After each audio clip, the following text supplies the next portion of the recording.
Okay. Flash bombing.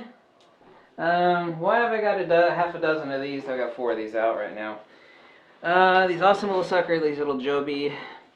Well, these hardly qualify as a tripod, although they technically are tripods. Flash bombing. Obviously, I need more than 2 wireless triggers if you plan on doing this. But some of the most amazing results that you can get that will really impress the hell out of people. And my God, I got sent a picture today, not using these, by a guy that bought the new Voigtlander 58mm, and he got his flash. I can't show you the picture because his children are in it. He got his flash off his camera, and he was using that new Voigtlander 58mm, which is the best value lens on planet Earth, period, for your Nikon. And my God, his picture was so good, it'll just bring you to tears. It was just damn good. It's like, wow. Congratulations, man, that is epic. You could pay a professional hundreds of dollars and they still wouldn't crank out a shot that looked that good. Saturation, depth, anyway, I digress. Flash bombing, you know about layering light, everybody's afraid of it. They're afraid enough of speed light use, but they shouldn't be. Pop little cold shoe adapters like this, which are like $1, $1.50. They're a 1/4 inch hole here and a cold shoe there for popping your flash on top of these little suckers.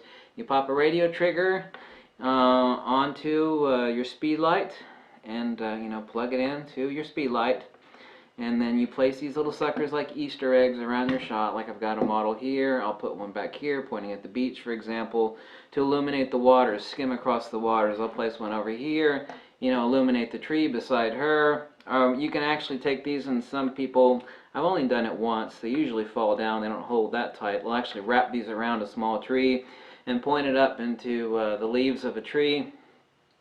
These are so incredibly, this is why any pro will tell you that you need more than one set of wireless triggers. And of course, if it's too much light or it's too little light, you go back, you're layering your light. That's how these professional outdoor and indoor photographs are staged, is that you'll actually check your exposure on your main and background, then you'll add one main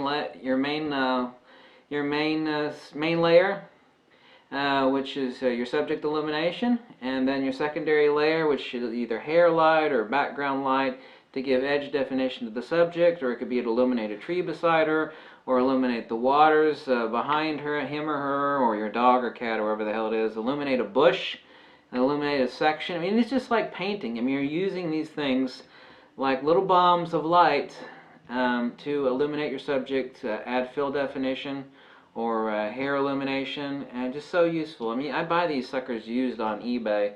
You can find them really cheap, but they are really indispensable and incredibly useful. So think about buying at least one more set. Now, most people aren't interested in going this far, but it's not that difficult. It really isn't. I mean, it's just like, how do you build up a Subway sandwich? You lay your meat, you lay your tomatoes and your lettuce and then your condiments, and really layering your light on your flash photography is the same way. Sometimes you might smear too much mustard on, and you crank it back a little bit, and very soon you'll actually get a feel for how much light you need to layer. And it's like, if I put this back here 16 feet away and I point it at the waters, I know from past experience that I should crank up the manual exposure flash output to 1/8 or 1/16 or 1/32 or 1/64 or full blast, for example. I'll do a full blast across the evening ocean waters, and man, that will just make some just gorgeous effing shots. I mean, that'll rock your world and anybody that you're actually trying to take a picture for. So just do this and don't be afraid of it. And you don't necessarily need these things, but they're incredibly handy, and they're actually very cheap. Actually, the large ones like this are not that cheap. They're about $60, but you can grab these for like $10 all day long. So think about doing stuff like that. Let your imagination roll, because ultimately it's about eliminating the camera between you and your shot creation, and actually taking your imagination freehand and immediately being able to translate what's in your head to the SD card. Okay? Bye.